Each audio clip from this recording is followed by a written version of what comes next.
رات کی تنہائی میں جب دنیا سو چکی ہو، اپنی دل کے اوپر ہاتھ رکھیے گا. آپ کا دھڑکتا ہوا دل آپ کو یہ بتائے گا کہ آپ ایک عظیم انسان ہیں اور اس دنیا کے اندر ایک عظیم مقصد کے لیے بھیجے گئے ہیں.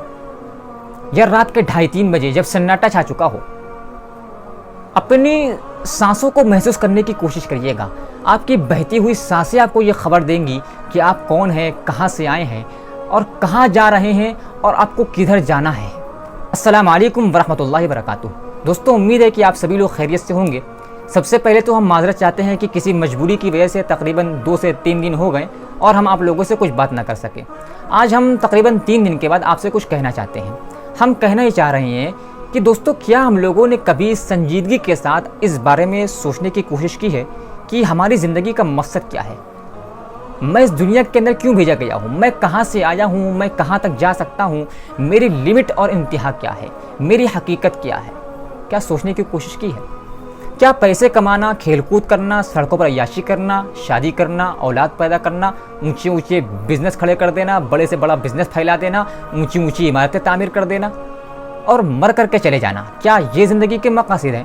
یا زندگی کا مقصد کچھ اور ہی ہے جس کو ہم لوگ بھول چکے ہیں؟ رات کی تنہائی میں جب دنیا سو چکی ہو، اپنی دل کے اوپر ہاتھ رکھیے گا. آپ کا دھڑکتا ہوا دل آپ کو یہ بتائے گا کہ آپ ایک عظیم انسان ہیں اور اس دنیا کے اندر ایک عظیم مقصد کے لیے بھیجے گئے ہیں.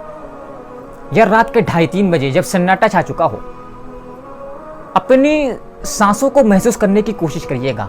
آپ کی بہتی ہوئی سانسیں آپ کو یہ خبر دیں گی کہ آپ کون ہیں، کہاں سے آئے ہیں اور کہاں جا رہے ہیں اور آپ کو کدھر جانا ہے.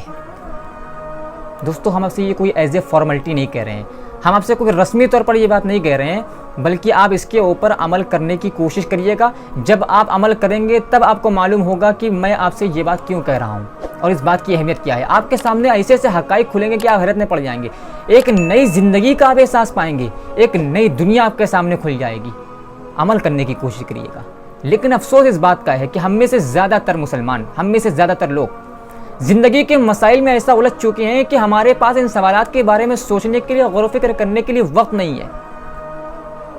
اور نتیجہ کیا نکل رہا ہے کہ جدھر دنیا جا رہی ہے ہم بھی آنکھ بند کر کے ادھر ہی چلے جا رہے ہیں، اسی راستے پر ہم بھی چل رہے ہیں. نہ دنیا کو معلوم ہے کہ وہ کہاں جا رہی ہے اور نہ ہم لوگوں کو معلوم ہے کہ ہم کدھر جا رہے ہیں. قرآن کہتا ہے انما الحیات الدنیا لعب ولہو وزینۃ وتفاخر بینکم وتکاثر فی الاموال والاولاد. کہ دنیا کیا ہے؟ کھیل کود کرنا، زیب و زینت اختیار کرنا، ایک دوسرے کے اوپر فخر کرنا، زیادہ سے زیادہ پیسہ کمانے کی چاہت رکھنا، زیادہ سے زیادہ اولاد پیدا کرنے کی خواہش رکھنا، یہ دنیا ہے، یہ دنیا کے مقاصد ہیں. اور پھر زندگی کی حقیقت کیا ہے اور ان سب خواہشات کی خطرناکی اور سنجیدگی کیا ہے، وہ بھی اللہ نے بڑے ہی واضح انداز میں اور دہلا دینے والے الفاظ میں بات واضح فرمائی. ارشاد فرمایا کہ الہاکم التکاثر حتی زرتم المقابر کلا سوف تعلمون ثم کلا سوف تعلمون کلا لو تعلمون علم الیقین لترون الجحیم ثم لترونها عین الیقین ثم لتسألن یومئذ عن النعیم. کہ زیادہ سے زیادہ پیسہ کمانے کی چاہت نے اور زیادہ سے زیادہ دنیا بنانے کی چاہت نے تم کو تمہارے رب سے غافل کر دیا، یہاں تک کہ تم مر گئے اور قبرستان جا پہنچے. ہرگز نہیں، ان قریب تمہیں معلوم ہو جائے گا، پھر ہرگز نہیں، ان قریب تمہیں معلوم ہو جائے گا، پھر ہرگز نہیں، ان قریب تمہیں یقینی علم حاصل ہو جائے گا. تم ضرور جہنم کو اپنی نگاہوں سے دیکھ لو گے اور ضرور بالضرور تم جہنم کو اپنی یقین کی نگاہوں سے دیکھ لو گے اور ضرور بالضرور تم سے تمہاری نعمتوں کے بارے میں اور آسائشوں کے بارے میں سوال کیا جائے گا. کس بارے میں سوال کیا جائے گا؟ نعمتوں کے بارے میں. لیکن ہماری حالت کیا ہے؟ جو نعمتیں اللہ نے ہمیں دے رکھی ہیں اور جو نعمتیں ہمارے پاس موجود ہیں ان کی ناشکری اور ناقدری، اور جو نعمتیں ہمارے پاس نہیں ہیں ان کے نہ ہونے کا شکوہ. ہم اکثر یہ بھول جاتے ہیں کہ میں کل جو تھا آج نہیں ہوں، میں آج جو ہوں کل نہیں ہوں گا. پھر یہ کنٹرول کون کر رہا ہے اور کنٹرول میں کون ہے؟ ہم اس بارے میں نہیں سوچتے، وقت نہیں ہے ہمارے پاس، بیزی لوگ ہیں. دوستو، ہم کوئی تنقید نہیں کر رہے ہیں، یہ حقیقت ہے. ہم کوئی آبجیکشن نہیں کر رہے ہیں آپ کے اوپر، حقیقت ہے دوستو. یہ ہم غور و فکر کریں اس بارے میں تب حقائق کھلیں گے. یہ زندگی کے وہ تلخ سوالات ہیں جو انسان دراصل اپنی ذات کے بارے میں کرتا ہے، لیکن یہ سوالات انسان کو اس کے خالق کی ذات تک پہنچا دیتے ہیں. یعنی خودی کی تلاش کا یہ سفر خدا کی تلاش تک پہنچ جاتا ہے۔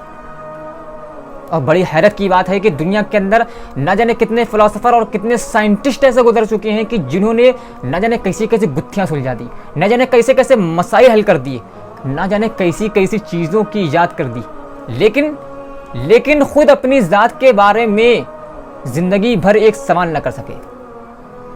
اور نتیجہ کیا نکلا؟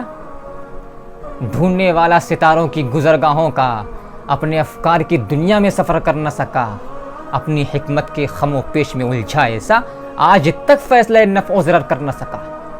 جس نے سورج کی شعاؤں کو گرفتار کیا، زندگی کی شب تاریک سحر کر نہ سکا۔ یہ نتیجہ نکلا۔ جس طرح سے سارے مسائل کو حل کیا ہے، اگر اپنی زندگی کے بارے میں بھی کبھی وقت نکال کر کے پوچھ لیتے تو ملحد اور بے دین ہو کر کے نہ مرتے، اللہ پر ایمان لے آتے، لیکن نہیں وقت نکالا، کبھی سوچا نہیں اپنے بارے میں، اور یہی کام آج دنیا بھی کر رہی ہے۔ خیر دوستو، پہلی بات تو یہ ہے کہ ہم ان سوالات پر غور و فکر کریں، تب ہمیں حقیقت معلوم ہوگی۔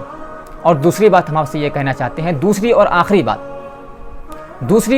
بات ہم آپ سے یہ کہنا چاہتے ہیں کہ ٹھیک ہے، یقیناً اللہ تعالیٰ نے قرآن مجید کے اندر یہ بات کہی ہے کہ وما خلقت الجن والانس الا لیعبدون، کہ ہم نے جنوں کو اور انسانوں کو صرف اپنی عبادت کے لیے پیدا کیا ہے۔ اور یقیناً یہ بات صحیح ہے کہ صرف ایک اللہ کی عبادت یہی ہماری زندگی کا اصل مقصد ہے، اور ہم سے اس بارے میں سوال کیا جائے گا۔ لیکن ہم کہنا یہ چاہتے ہیں کہ اگر اسی ایک آیت کریمہ کو پکڑ کر کے زندگی گزارتے تو ابوالکلام آزاد نہ بنتے۔ اگر اسی ایک آیت کریمہ کو پکڑ کر کے زندگی گزارتے اور اس آیت کریمہ کا اگر وہی مطلب سمجھتے جو دنیا سمجھ رہی ہے، تو پھر علامہ اقبال نہ بنتے۔ میں خود بھی نہیں اپنی حقیقت کا شناسا، گہرا ہے میرے بحر خیالات کا پانی، اقبال بھی اقبال سے آگاہ نہیں ہے، کچھ اس میں تمسخر نہیں بلّہ نہیں ہے۔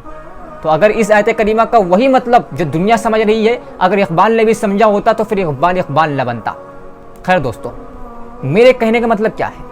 کہنے کا مطلب یہ ہے کہ ایک اللہ کی عبادت تو ہمیں کرنا ہے، یہ ہمارا اصل اور اولین مقصد ہے، لیکن جب ہمارے اندر اللہ تعالیٰ نے لامحدود صلاحیتیں دے رکھی ہیں تو ہم اس تنگ دائرے میں رہ کر کے بالآخر زندگی کیوں گزار رہے ہیں؟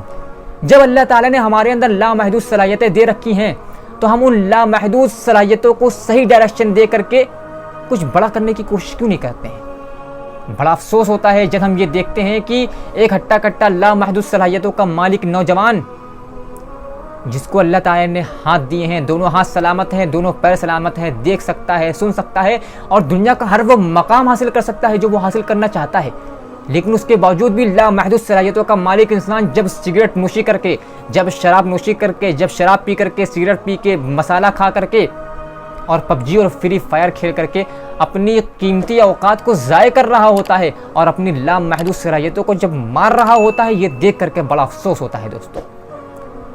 دوستو کیا ہم بھی ان لوگوں میں سے تو نہیں ہیں؟ ہمیں غور و فکر کرنا چاہیے۔